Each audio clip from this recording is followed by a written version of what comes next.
Hey everyone, this is Priel. Today I'll be reflecting on a conversation I had with a very close childhood friend of mine. This happened a couple of days ago, and I'm very grateful to him for taking the time out of his busy schedule to speak with me. But anyways, jumping right to it, we talked about expertise as well as happiness.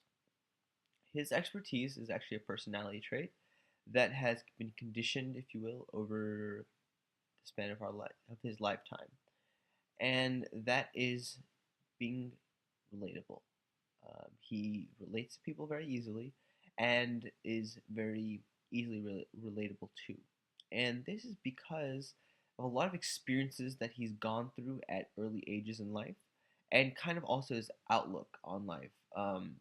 That he's kind of been able to now hone in the present and over the past few years.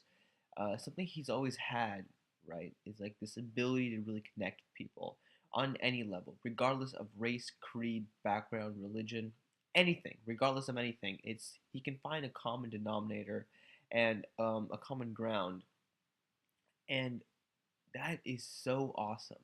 The fact that he can have a conversation with anyone and be open to what they have to offer in the simple fact that there is no expectation there, he he can only set himself up to have amazing experiences and encounters with people, and that was just amazing to see.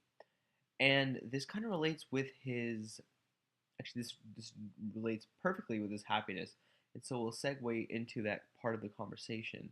His happiness derives from the fact that he's able to know himself, and he's been able to get to know himself and be extremely comfortable in any situation.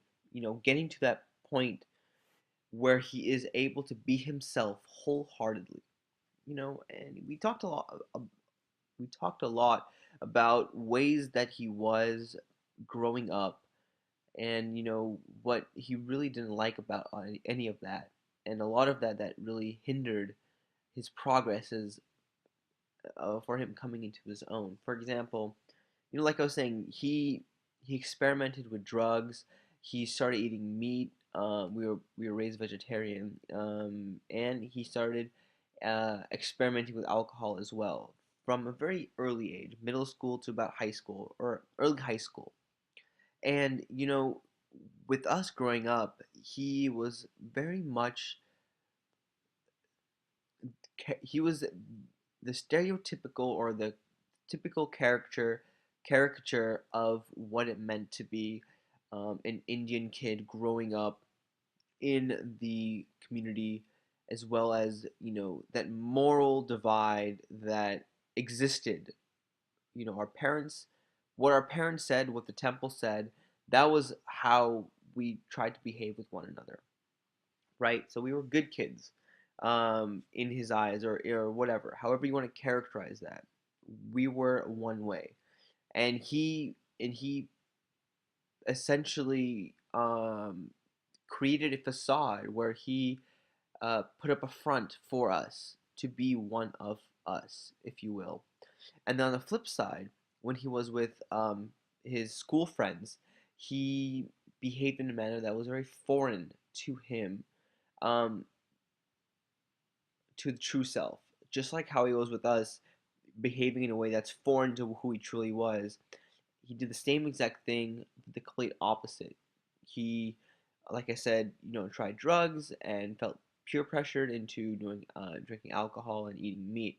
And these are things that he experimented with, just like how he experimented with us being a certain way, the way that he was accustomed to being, and as well as with his other friends, trying to fit in, essentially, right? Being a teenager. And these ways of being, he grew very tiresome of that.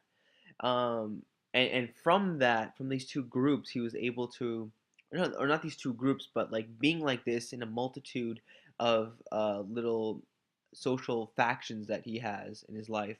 You know, he learned a lot about himself as well as a lot of other people, a lot of things that he didn't want to become a part of. Excuse me. So I mean, really, it was it was really eye-opening to learn a lot about that. And it I hate to say it, but I was guilty or am was guilty of judging him when I first heard about these things. So this was back in high school. I was guilty of not giving him or not being myself with him and having a filter whenever we would have interactions. That was not fair to him. I would never experience him for who he truly was, for a period of time.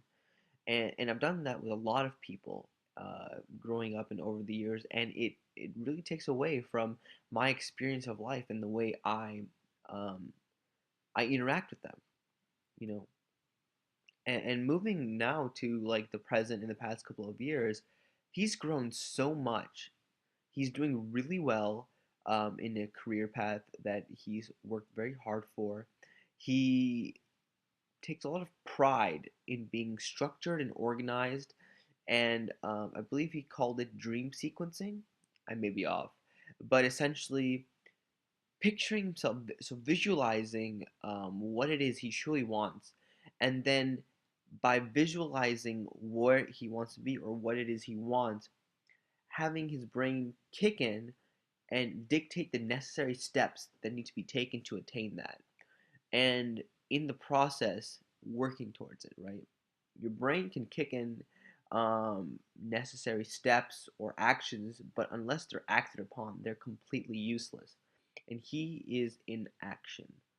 He loves life. It's infectious. He's so content. He's so happy. He's so motivated. He's growing, and he brought in a wonderful dog into the family that was initially very, very counter pet. And now he's won them all over with this amazing dog. They always hang out with us, and it's really great to see the progress that he's made, which is a lot. And I've learned a lot from him. There's so much more progress that I need to make because of this kid.